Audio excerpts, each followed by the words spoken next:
दोस्तों, आप हमारे न्यू ब्लॉग में बहुत बहुत स्वागत है। तो दोस्तों, आज हम चल रहे हैं राम राजा मंदिर ओरछा, जो कि मध्य प्रदेश में स्थित है। तो आज हम चल रहे हैं ओरछा मंदिर घूमने के लिए। तो दोस्तों, मंदिर के दर्शन कराने से पहले आपको कुछ इतिहास के बारे में बताना चाहूँगा। ओरछा जो है बुंदेला क्षेत्र के राजधानी हुआ करती थी। बुंदेला क्षेत्रों की राजधानी हुआ करती थी और ओरछा का इतिहास काफ़ी पुराना है और काफ़ी विशाल है। ओरछा जो है भारत के मध्य प्रदेश राज्य के निवाड़ी ज़िले में स्थित एक ऐतिहासिक नगर है, जिसकी स्थापना जो है रुद्र प्रताप सिंह बुंदेला द्वारा की गई थी और इस राज्य की राजधानी के रूप में सन 1501 के बाद किसी समय हुई थी। मतलब इसका फिक्स कोई टाइम नहीं है, लेकिन लगभग ऐसा माना जाता है 1501 के बाद ही हुई थी। ओरछा बुंदेलखंड क्षेत्र में बेतवा नदी के किनारे बसा हुआ है। ये टीकमगढ़ से 80 किलोमीटर और उत्तर प्रदेश राज्य में झांसी से 15 किलोमीटर दूर है। तो अगर आप झांसी से निवासी हैं या फिर झांसी के द्वारा बाई ट्रेन आ रहे हैं तो वहाँ से आपको 15 किलोमीटर पड़ेगा। और किराया जो है लगभग 30 रुपये से लेकर के 50 रुपये तक जो है ले सकते हैं आपसे। तो अगर आप ऑटो वगैरह से आते हैं तो 30 से 50 तक ले सकते हैं। बाकी अगर अपनी बाइक से आते हैं या गाड़ी से आते हैं, जैसे भी आते हैं, तो कोई परेशानी नहीं होगी। 15 किलोमीटर है, आसानी से पहुंच जाओगे। तो यहाँ पर जो है कई महल हैं। एक जहांगीर महल है, राज महल है, राम राजा मंदिर है। तो उसमें से आज हम चल रहे हैं राम राजा मंदिर। तो उसके बारे में बताना चाहूँगा। भगवान श्री राम का जो ओरछा में 400 वर्ष पूर्व जो है राज्याभिषेक हुआ था और उसके बाद से आज तक यहाँ भगवान श्री राम को राजा के रूप में पूजा जाता है। ये पूरी दुनिया का एकमात्र ऐसा मंदिर है जहाँ भगवान राम को राजा के रूप में पूजा जाता है।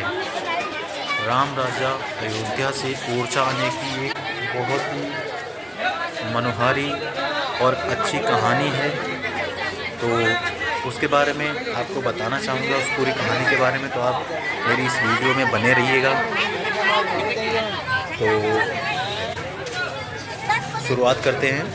एक दिन ओरछा नरेश जो है मधुकर शाह बुंदेला ने अपनी पत्नी गणेश कुंवर राजे से कृष्ण उपासना के इरादे से वृंदावन चलने को कहा था, लेकिन रानी तो राम भक्त थी। उन्होंने वृंदावन जाने से मना कर दिया। क्रोध में आकर राजा ने उनसे ये कहा कि तुम इतने ही राम भक्त हो तो जाकर अपने राम को ओरछा ले आओ। रानी ने अयोध्या पहुंचकर सरयू नदी के किनारे लक्ष्मण किले के पास अपनी कुटी बनाकर साधना आरंभ कर दी। इन्हीं दिनों संत शिरोमणि तुलसीदास भी अयोध्या में साधना में रहे। संत से आशीर्वाद पाकर रानी की आराधना दृढ़ से दृढ़तर होती गई, लेकिन रानी को कई महीनों तक राम राजा के दर्शन नहीं हुए। अंततः वह बहुत दुखी और निराश होकर अपने प्राण त्यागने के लिए सरयू की मझधार में कूद पड़ा। यहीं जल की अतल गहराइयों में उन्हें राम राजा के दर्शन हुए।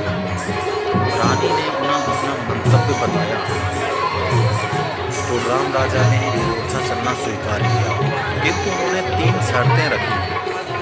पहली ये कि ये यात्रा पैदल होगी। दूसरी शर्त थी यात्रा केवल पुष्प नक्षत्र में होगी। और तीसरी शर्त थी राम राजा की मूर्ति जिस जगह रखी जाएगी वहाँ से पुनः नहीं उठेगी। रानी ने राजा को संदेश भेजा कि वो राम राजा को लेकर ओरछा आ रही है। राजा मधुकर शाह बुंदेला ने राम राजा के विग्रह को स्थापित करने के लिए अरबों रुपए की लागत से चतुर्भुज मंदिर का निर्माण कराया। जब रानी ओरछा पहुंची तो उन्होंने ये मूर्ति अपने महल में रखी। ये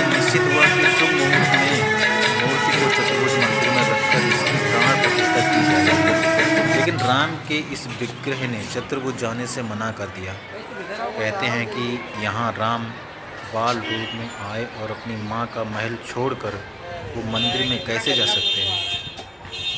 राम आज भी इसी महल में विराजमान है और उनके लिए बना करोड़ों का चतुर्भुज मंदिर आज भी वीरान पड़ा है।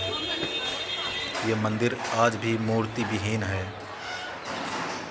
ये भी एक संयोग है कि जिस संवत 1631 को राम राजा का ओरछा में आगमन हुआ, उसी दिन रामचरितमानस का लेखन भी प्रारंभ हुआ।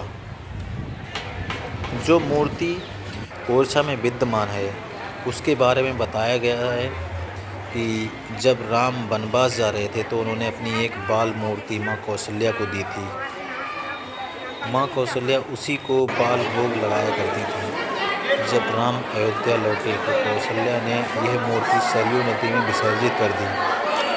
यही मूर्ति गणेश कुंवर राजे को सरयू की मझधार में मिली थी। यह विश्व का अकेला मंदिर है जहाँ राम की पूजा राजा के रूप में होती है और उन्हें सूर्योदय के पूर्व और सूर्यास्त के पश्चात सलामी दी जाती है। यहाँ राम ओरछाधीश के रूप में मान्य हैं। राम राजा मंदिर के चारों तरफ हनुमान जी के मंदिर हैं। सड़दारी हनुमान, बजरिया के हनुमान, रंका हनुमान के मंदिर एक सुरक्षा चक्र के रूप में चारों तरफ है। ओरछा की अन्य बहुमूल्य धरोहरों में लक्ष्मी मंदिर, पंचमुखी महादेव मंदिर, राधिका बिहारी मंदिर, राजा महल, राय प्रवीण महल, हरदौल बुंदेला की बैठक, हरदौल बुंदेला की समाधि, जहांगीर महल और उसकी चित्रकारी प्रमुख हैं। ओरछा झांसी से मात्र 15 किलोमीटर दूरी पर है। अगर आप आना चाहते हैं तो आसानी से आ सकते हैं और बहुत ही सुंदर आपको दृश्य मिलेगा देखने के लिए, तो आप आ सकते हैं। बहुत बहुत स्वागत है आपका। तो चतुर्भुज मंदिर जो है उसके बारे में बताना चाहूँगा। राजमहल के समीप स्थित जो चतुर्भुज मंदिर जो है वो ओरछा का मुख्य आकर्षण है। राजमहल के बिल्कुल सामने ही ये मंदिर स्थित है, तो आपको सामने से देख सकते हैं दोनों चीज़ों को आपस में। आप अगर महल से सामने देखेंगे तो आपको चतुर्भुज मंदिर दिखाई देगा। अगर चतुर्भुज मंदिर पे आप खड़े हैं तो आपको सामने महल दिखाई देगा।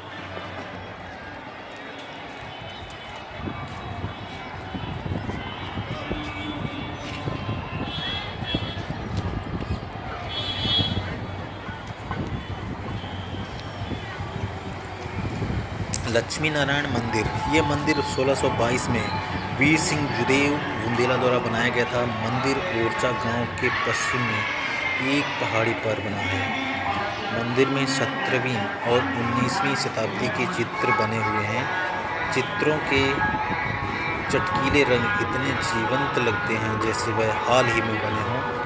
मंदिर में झांसी की लड़ाई के दृश्य और भगवान कृष्ण की आकृतियाँ बनी हुई हैं।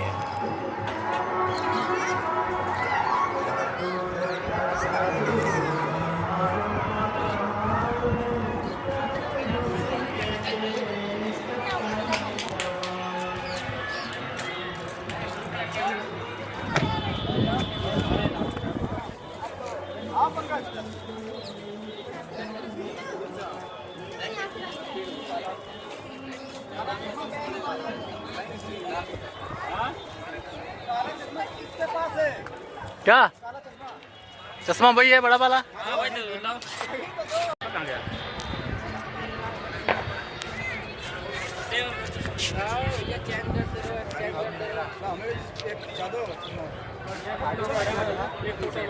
अरे हमारी भी लो यार। हेलो भाई हमारी भी लो। ए भैया ऊपर भी बैठे हैं। वीडियो नहीं आ रहे हैं सब लोग। वीडियो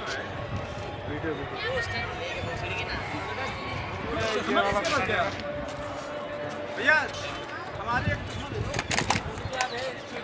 के नीचे से सीढ़ियाँ तुमको लग गई थी वहाँ पे। हाँ यार बहुत सुंदर है।